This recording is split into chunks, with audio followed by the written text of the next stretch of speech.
There is any amount of help out there, but you do need to ask and you do need to put yourself in situations where people can help. And be patient with yourself. If you've been feeling this way for a little bit of time, it isn't going to resolve instantly, but it will resolve with time and focused effort on you.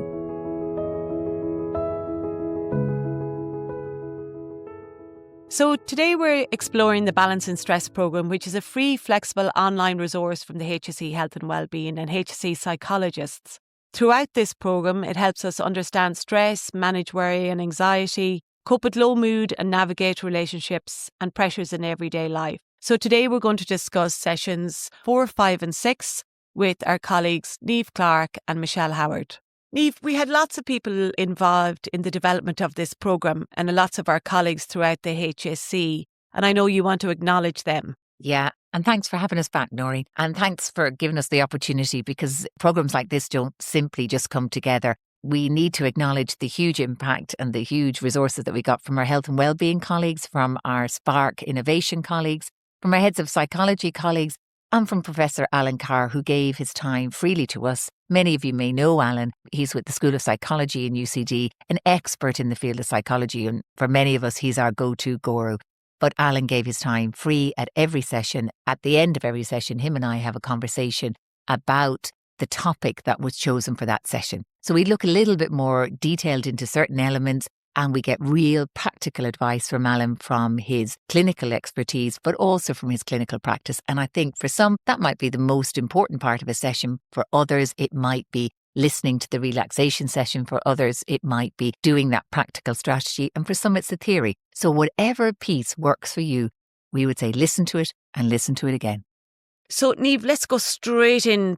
What's the difference between low mood and depression? How do you explain that to our listeners? Yeah, that's the nub of it all. What is the difference between low mood and depression?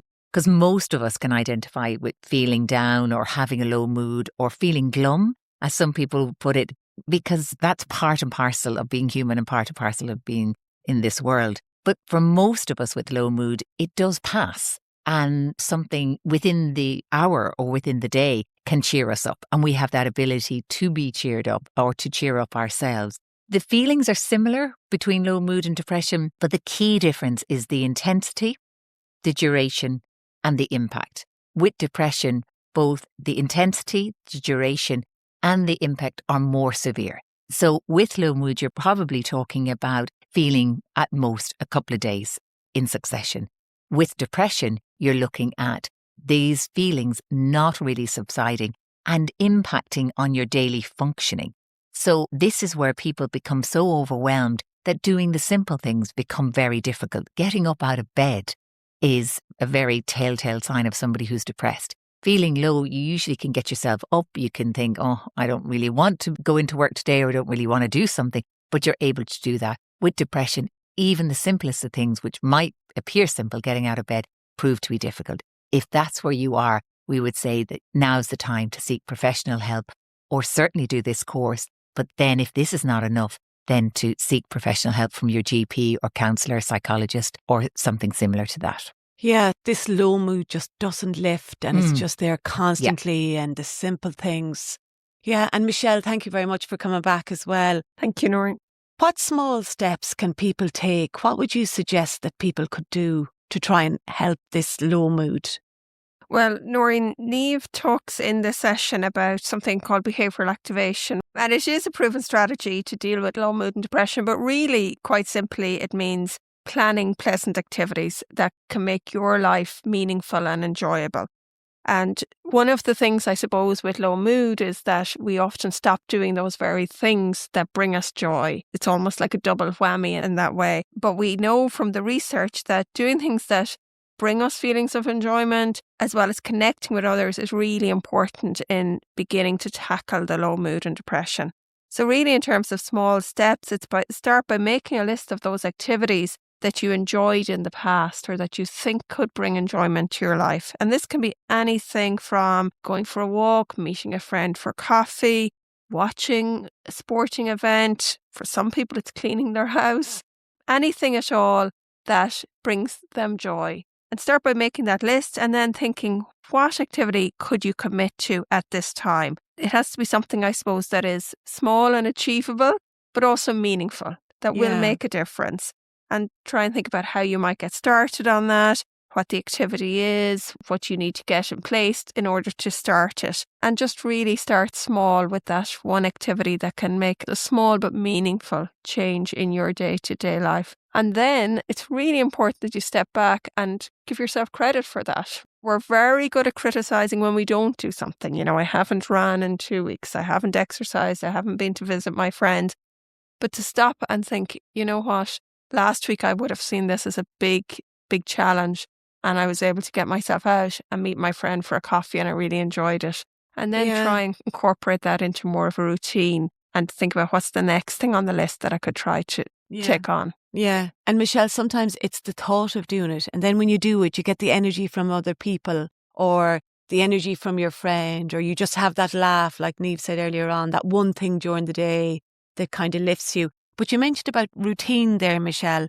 We always say about routine, and I know we spoke it in the other episode about, sleep and nighttime routines and things like that. But it does seem to come back to those simple things of routine, time and time. It does. Routine is really important. And one of the things I suppose about routine is that if we commit to a routine, we're not depending on our motivation. If we say, this is what I do every day, this is the time I get up at, this is what I have for breakfast, we're not depending on ourselves to have the motivation to do it on that particular day.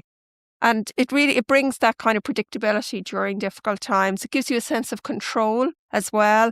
And like we heard earlier from Niamh, that regular bedtimes promotes better sleep. Routines help you develop your life skills. It gives you that sense of achievement. And I suppose in particular, including some physical activity into your routine, we know has huge benefits in terms of your mental health and well-being. In Health and Wellbeing, we have a number of exercise videos. We have lots of resources on our Health and Wellbeing YouTube site that can help people with that. And they're all free as well. And Niamh, when we're talking about this session on managing low mood and depression, is there something in this for our listeners? We're encouraging people to go on and to do the full session. But is there one reassuring insight from this session for those who are feeling low or isolated or lonely? What would you advise them to do? Throughout this session, we come up with strategies and ideas and suggestions. But I suppose if you're asking me to name one, is that there's always help.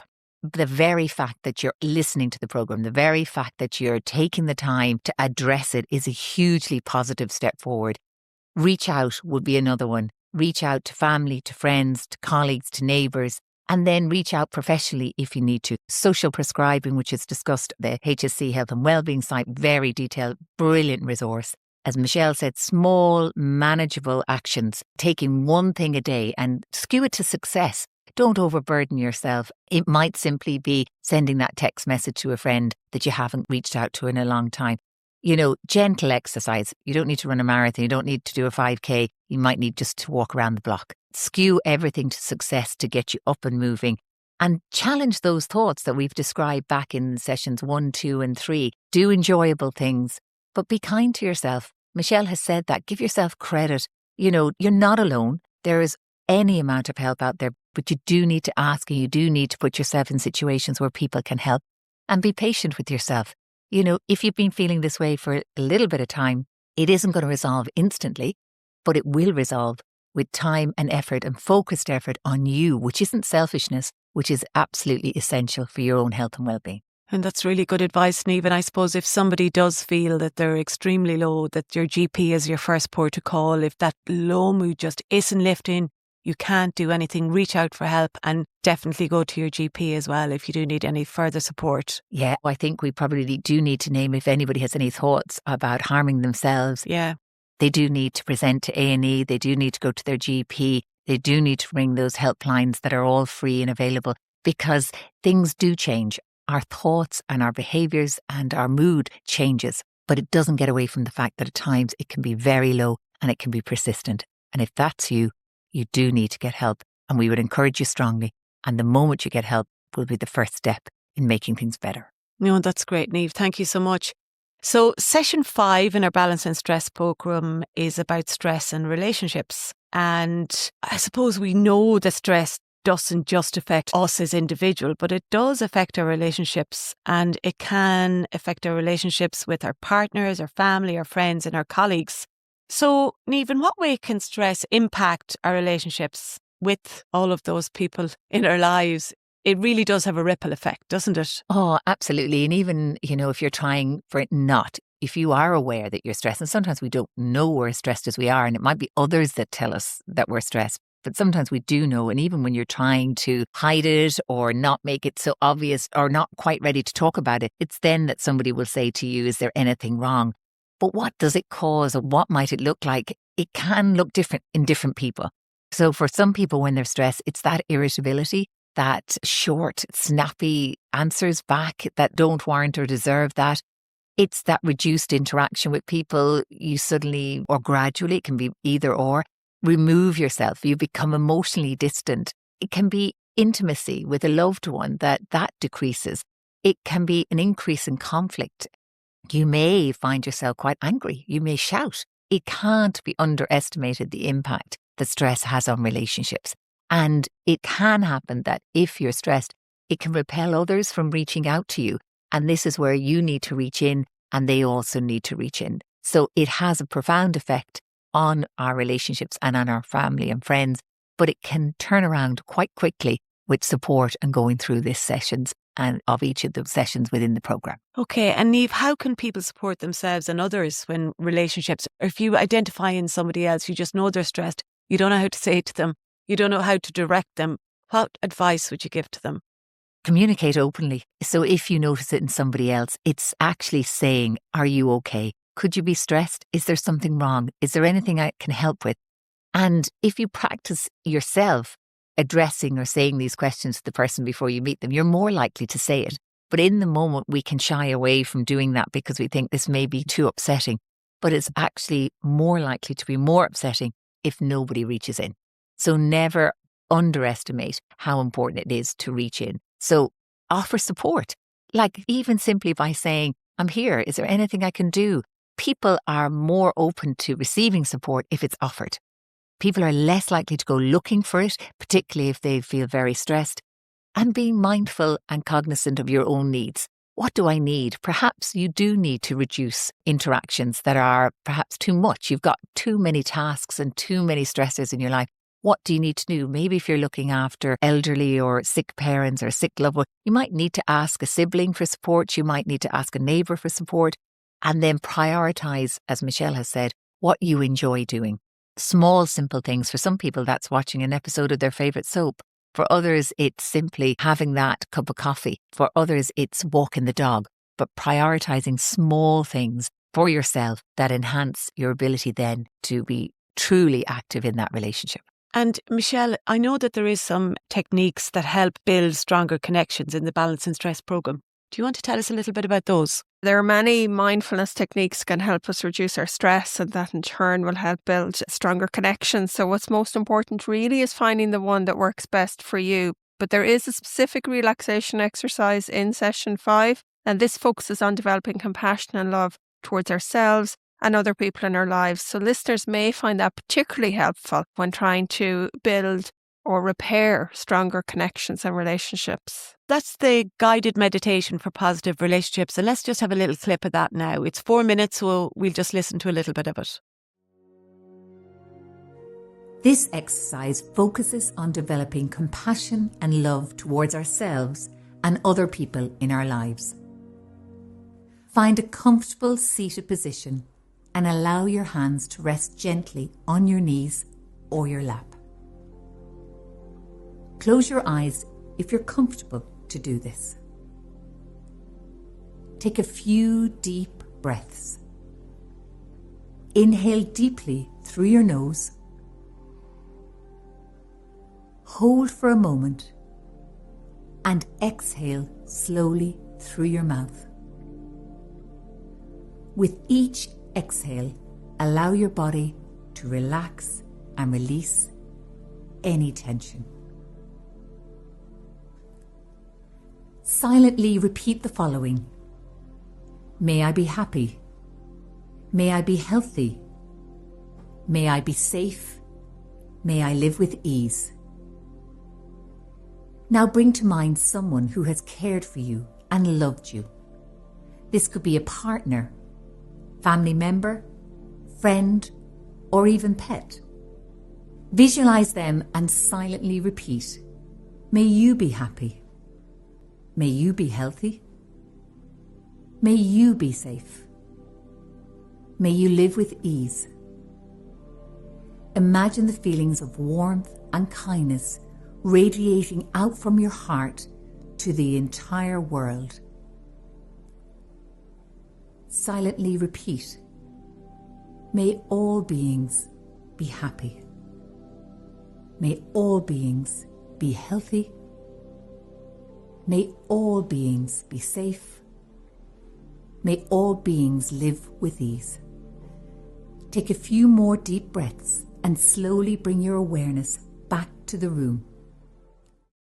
So that's the exercise and meditation for positive relationships. So we've got all this information now. We have all the tools. We're now relaxed. But when life gets busy again, how can listeners make sure that they can carry these skills forward and everything that they've learned from the Balancing Stress program? Well, Noreen, every session offers practical strategies and everyone will be different in terms of what they find works for them. So I would encourage listeners to jot down what they've found helpful from each session. So whether this is taking a record in their phone or saving, bookmarking particular sessions or writing it down in a journal or notebook, and then making a plan for how they're going to incorporate those strategies into their routine. And again, this can take time. So it's about starting small, one change at a time. And I suppose the other thing is to be ready for a setback. It's a little bit like when we take our vitamin C, when we start to feel unwell, and then once we feel better again, we forget about our vitamin C. So maybe when we move out of that stressful time, we can forget about the strategies. So it's to be prepared maybe for that setback and to think about, is there maybe a certain time of the year, Christmas, exams, a busy time in work, when you might start to feel that stress or worry again, and think about what your stressors or triggers might be, because by being prepared, we can be ready to get one step ahead of the stress and then go back to your notebook or your phone and see what was it that helped me the last time. And I think one of the real benefits for balancing stress is that it's there. You can go back and rewatch a session anytime you want, watch a part of a session. If you feel like you need to go through the 6 sessions again, you can do that. But it's remembering that it's there, remembering what was helpful the first time and maybe trying different strategies until you find the ones that work best for you. Yeah, and we have the exercises there as well that we've spoken about and that are there. You can go straight back to those exercises if you want. Niamh, you mentioned, I think at the end of our last episode, about gratitude and kindness, and you speak about this so nicely in this session, and positive affirmations and how they help us build a lasting resilience throughout our lives. So let's talk a little bit about that. Yeah, this one is particularly close to my heart, this session. I absolutely love it. And I suppose a big fan of positive psychology. These are the small things that really, really matter. And gratitude, when you think, well, what have I to be grateful for? But it's actually a very powerful way of rebalancing our negative thoughts. And it helps us to be more positive. It helps us to be more optimistic, because what you're actually doing in that moment is shifting the focus to a positive aspect. And we can become overwhelmed. And we know scientifically that negative experiences stay with us 5 times longer than positive ones. So we have to work really hard at, remembering the positive and being grateful. But we have to foster this within ourselves, and we can be grateful for a person in our lives. And people sometimes may overlook that. We can be grateful for an animal in our lives, a very much loved dog, rabbit, cat, it doesn't matter. Or it can be a place. It can be that walk in the trees. It can be that river. It can be family. So gratitude is every day just being cognizant and rethinking, what have I to be grateful for? Because when stress comes in the door, often our ability to be grateful goes out the door. That is an important structure. Kindness then, treating yourself with kindness and treating others with kindness is actually a proven known technique. And it's also known as the helper's high, the kindness, the high, because we know that dopamine and serotonin increase with kindness. So it's not a wishy-washy, soft and fluffy exercise. Random acts of kindness and kindness towards self and others really has a proven well-known impact positively on the brain. There are many, many others. We look at positive affirmations. that builds resilience by reprogramming the negative thoughts and reinforcing positive affirmations. Because if you don't aim and believe in yourself, you then sometimes stop yourselves from reaching your potential. Those character strengths that we talk about, we all have them, but sometimes we don't use them. And we talk about them in a session as being a buffer, as being part of our armoury, where we identify what are my character strengths and being really proud of those character strengths and embracing them and being able to name them. There's so many mentioned in this session: savouring, volunteering. All of these are really, really brilliant strategies in balancing stress now and into the future. And sometimes, like you said, Niamh, these are the things that we take for granted. The part of this that I really loved was the positive affirmation. So when you're stressed, you may have negative thoughts. So if you listen to positive statements about yourself, it can replace those negative thoughts. So let's have a listen to that little recording on positive affirmations. The thoughts that we repeatedly have about ourselves when we're stressed are often negative. Positive affirmations are intentional and powerful, optimistic statements that can replace those negative ones. Sit back and enjoy the following positive affirmations, which, if practiced twice a day for 21 days, can rewire your thinking pattern and help you develop a more positive mindset. I am stronger than I think. I can achieve my goals. I am worthy of love and happiness. I am learning to be grateful for every moment, big and small. I accept myself for who I am. I can overcome challenges that come my way. So Niamh, thanks so much for that. That was our positive affirmation exercise that you talk us through so well. And we've come to the end of the overview of our Balancing Stress programme. And there's so many takeaways really that I have from doing the programme and from being involved in the programme. But what would be the main takeaways maybe for you, Michelle? What would be the key things that a listener can take away? Yeah, thanks, Noreen. For me, it is an understanding that stress is normal, sometimes even helpful. So it's not about trying to get rid of it or say that we can have no stress in our lives at any point, but it is about balancing it so that it doesn't take over our lives. And it's about understanding that there are really practical things we can do to balance stress in our lives. And we all have that within us, really, don't we? Absolutely. To reach out, like Niamh said, or to reach in, we can all find that skill set. All of the strategies that are spoken about in the programme are ones that we can do ourselves without huge support from others. Yeah. Niamh, so what about you, presenter of the programme? It's hard for you to maybe pick out one or two things out of the programme, but what would you suggest? Yeah, and I concur with you, Michelle. I think, recognising that stress is everywhere, everyone has it, you're not unique. But this programme is all about what can you do yourself to help yourself and what you can do for others. And it's only as useful as you make it. And I suppose a key message is that listening to it once, while it might be helpful in the moment to get real value from the programme, it's re-listening and re-listening. And those strategies and those insights and the theory, understanding the theory, implementing the strategies so that they become part and parcel of your routine, so that you then become a more resilient person that has greater armoury and greater buffers to manage stress. But it's there, it's free, it's for you. Take whatever works, re-listen to the sessions. And I love Michelle's idea about your little notebook or bookmarking different parts of the programme, because it is important that we give ourselves time and that we look after ourselves and be kind to ourselves. Well, look, thank you very much, ladies, for your input today. And I hope that has helped our listeners. And we just want to say to our listeners, really, if you'd like to go further, the Balancing Stress programme is free and available online. You can dip into one session, a few or all 6, from low mood and relationships to building gratitude, kindness and resilience. You'll find practical exercises, guided reflections and tips, and you can return to them whenever you need that little bit of extra support throughout your life. So go to hse.ie or balancingstress.ie. Thank you very much for listening.